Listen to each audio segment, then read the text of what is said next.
Hey guys, it's Charlie Chi. Thanks for tuning in. I'm going to be sharing some tips with you today how to cut your expenses as much as possible. Hustle, hustle, hustle, hustle, step. Move, and make it back. First we gotta hustle, so we get the cash.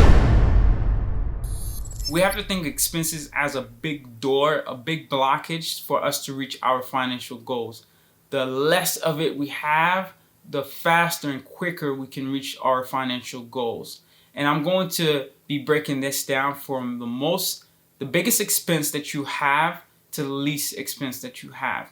And what is that for most people? It's their rent or mortgage. For your rent, let's look at it this way, right? Our rent is a big part of our expense, and we should try to limit that as much as possible. We know we have a certain income, and based upon the scenario I've been using, where you're making $60,000 a year, which is roughly $3,500 a month, we should try to limit the amount that we're spending on rent to be no more than 45% of our monthly income. And that number is roughly $1,575, $1,600 a month. The next expense that you'll have is your food consumptions. So try to avoid eating out as much as possible and buying food every day. Instead, buy groceries. If you can, cook your own meal and you'll save so much more by doing these practices. And if you're like me, hop over to your friend's house or your family's house. It's good. It's good. Where's people talking? And grab a couple plates if you can, because that'll definitely save you on a couple of days on food consumptions.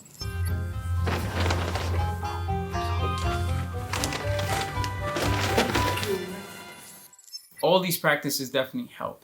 The next biggest expense we have is our electricity.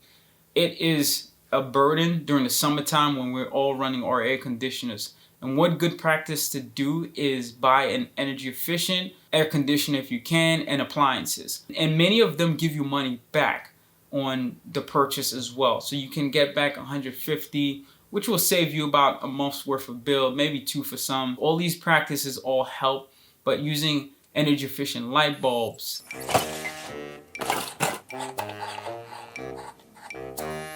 all these things combined together helps us really cut down our electricity costs. Next we can look for is our internet packages. We should always try to look for a deal. You have to always try to get a deal out of life. And these internet service providers, they have that all the time. So instead of just jumping onto a plan, shop around and see who's willing to offer you the best plan.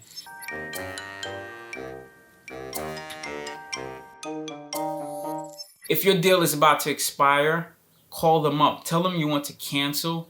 And if they have an offer for you, they will definitely give you one right then and then.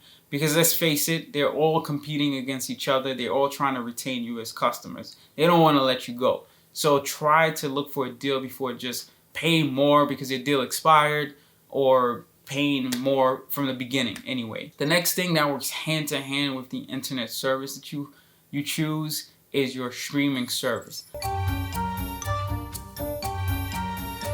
Cut the cable. There's no reason why you should be paying $250, $300 for cable when all these streaming services provide you the same channels, and plus you can rewind, watch the shows over, things like that for a fraction of the cost. Like Hulu, their premium service is about $70 a month. Combine that with your internet, you're looking at a bill of no more than $140, $150 a month. Instead of paying $250, $300, why not do it, right?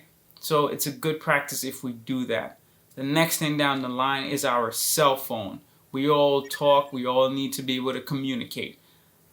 I don't find it a good reason for us to have cell phone plans anymore as we needed to back in the days. I think switching over to a prepaid plan is you're getting the same service, so why not do it? I've been on prepaid for over a decade, right? It saves me so much money. I don't have to worry about my bill going up or down. It's always the same constant amount every single month. I don't have to worry about going over the minutes, data, etc., or any extra charges. So it's a good practice to try to have anything that's consistent. Try to do that you will never have any unexpected extra charge. try to switch over to those services. The last point I'm going to say is don't follow your friends' spending habits. They all have their own financial goals. Whether they make more or less than you, it doesn't really matter. You guys will not have the same financial goals. So it's important that you follow your own path and don't get distracted by how they spend their money on or what they're able to do.